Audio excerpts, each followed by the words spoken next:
कैसे हो दोस्तों। मैं Shubhankar Pandey, achieve target with Shubhankar channel में आपका स्वागत है। लास्ट लेक्चर में हमने भारतीय संविधान के कुछ साइलेंट फीचर देखे थे। जो विशेषता हमने देखी थी उसमें कुछ विशेषता बच चुकी थी। उन विशेषताओं को आज हम लेक्चर में कंप्लीट करते हैं और नेक्स्ट लेक्चर में हम प्रेम्बल से शुरू करेंगे और धीरे धीरे एक एक लेक्चर को लेते हुए पूरे संविधान को पढ़ने की कोशिश करेंगे। तो जो हमारी विशेषता रह चुकी थी, जो बच चुकी थी, उसमें पहली थी त्रिस्तरीय सरकार, संसद एवं न्यायपालिका में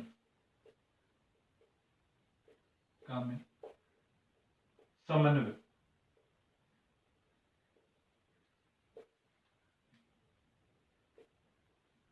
एकल न्यायपालिका।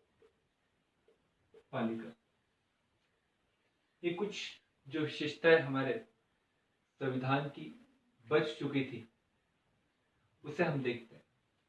त्रिस्तरीय सरकार का मतलब हमारे देश में 73वें और 74वें संविधान संशोधन के माध्यम से भाग 9 और भाग 9 का क में नगर पालिका और नगर पंचायत को जोड़ा गया। इसका उद्देश्य शासन के ऊपर से नीचे की ओर जाने की जगह नीचे से ऊपर की ओर जाने की बात पर बल दिया गया। जो ये गांधी जी की जो विचारधारा थी, उस विचारधारा को कहीं ना कहीं लागू करना और सर्वांगीण विकास की बात पर बल देता है। तो ये भी बात हमारे संविधान की एक विशेषता के रूप में है। हमें इस बात को भी थोड़ा ध्यान में रखना है। 73वें और 74वें संविधान संशोधन के तहत भाग 9 और 9 के क में हमने त्रिस्तरीय शासन व्यवस्था के विषय में वर्णन किया। इसी की तरह हमारा जो संसद है वो संसद विधायिका है। क्या है बेटा? विधायिका मतलब कानून बनाने वाला। और न्यायपालिका जो है वो इस कानून के विषय में चर्चा करता है, क्योंकि आपको एक शब्द याद रहेगा, जुडिशियली रिव्यू, न्यायिक पुनर्विलोकन। न्यायपालिका को न्यायिक पुनर्विलोकन करने की शक्ति और संसद को कानून बनाने की शक्ति। तो संसद कानून बनाता है ताकि वो व्यवस्था को चला सके, कार्यपालिका, और न्यायपालिका ये देखती है कि भी इसके कानून के माध्यम से कहीं लोगों के मौलिक अधिकार या फंडामेंटल राइट्स जो भाग 3 में उसका कहीं उल्लंघन तो नहीं हो रहा है। तो इस माध्यम से कानून बनाने और कानून के मूल्यांकन करने में लगातार समन्वय बना रहता है। एक दूसरे को चेक एंड मेट की कहीं ना कहीं गुंजाइश बनी रहती है, काउंटर करने की गुंजाइश बनी रहती है। इससे फायदा यह होता है कि संसद कभी निरंकुश नहीं हो पाती, क्योंकि संसद कोई भी कानून उठाकर नहीं बना सकती, क्योंकि उसको पता है कि भैया न्यायपालिका उसका पुनर्विलोकन करके कानून की खराबियों को कहीं ना कहीं प्रश्न चिन्ह लगाकर उसे असंवैधानिक घोषित कर सकती। ये न्यायपालिका और विधायिका के बीच में कहीं ना कहीं एक समन्वय की बात को बताता है। आपको ये समझ में आया? उदाहरण के रूप में बताएं। उदाहरण के रूप में हम ये देखते हैं कि भारत में 1973 में केशवानंद भारती का केस हुआ। 1967 के करीब करीब एक जजमेंट दिया गया 1964 के केस में, जिसका नाम था गोलकनाथ का केस। गोलकनाथ के केस जो हुआ था वो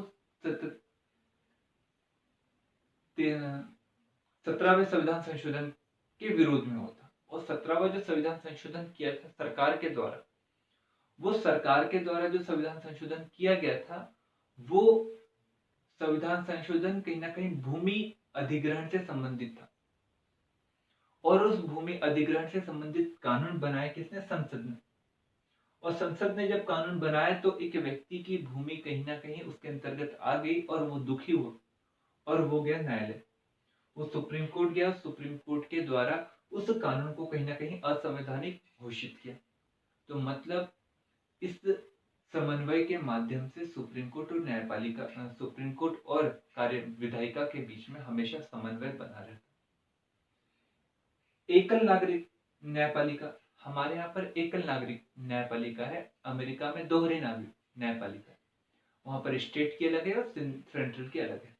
हमारे यहाँ पर एकल न्यायपालिका है। सबसे ऊपर में आते हैं सर्वोच्च न्यायालय, जो आप भाग 5 में पढ़ोगे। उसके बाद आता है उच्च न्यायालय, जो भाग 6 में पढ़ोगे। और उसी में आता है अधीनस्थ न्यायालय। सर्वोच्च न्यायालय, अधीनस्थ न्यायालय जो रहता है और उच्च न्यायालय रहता है, ये सब एक दूसरे के नीचे है। सबसे ऊपर सर्वोच्च न्यायालय, फिर उच्च न्यायालय, फिर अधीनस्थ न्यायालय। पर आपको यह भी ध्यान में रखना है कि सर्वोच्च न्यायालय के अधीन उच्च न्यायालय नहीं है। ये अपने निर्णय लेने में, अपने प्रशासन करने में ये स्वतंत्र है। पर जो उच्च न्यायालय है वो उच्च न्यायालय के अधीन अधीनस्थ न्यायालय आते हैं, इसलिए इसका नाम अधीनस्थ न्यायालय रखा गया। जैसे जिलों में जितने न्यायालय आते हैं वे सब अधीनस्थ न्यायालय। मध्य प्रदेश के जबलपुर में जो न्यायालय है वो उच्च न्यायालय है, पर हर जिले में जो न्यायालय वो अधीनस्थ न्यायालय।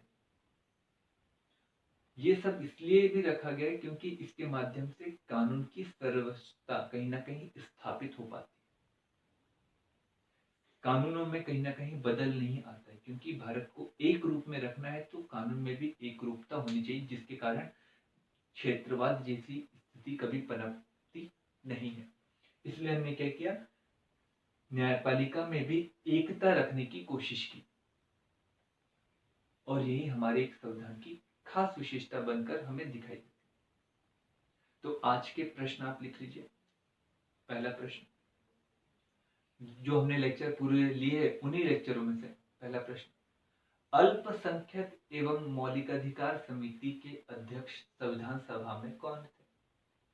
दूसरा प्रश्न, प्रारूप समिति के द्वारा जो प्रस्ताव समय समय पर रखे गए, जो वाचन किया गया, पहला वाचन, द्वितीय वाचन और तृतीय वाचन, उन वाचनों की दिनांक क्या क्या थी? तीसरा प्रश्न,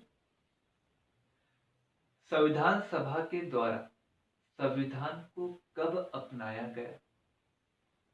तीसरा प्रश्न, मौलिक अधिकार संविधान के किस भाग के अंतर्गत आता है? चौथा प्रश्न, पांचवा प्रश्न, मौलिक कर्तव्य क्या संविधान के मूल संविधान में थे? हाँ या ना? यदि ना, तो कब इन्हें जोड़ा गया? यदि आपको वीडियो अच्छा लगा हो तो जरूर से लाइक करिए, चैनल को सब्सक्राइब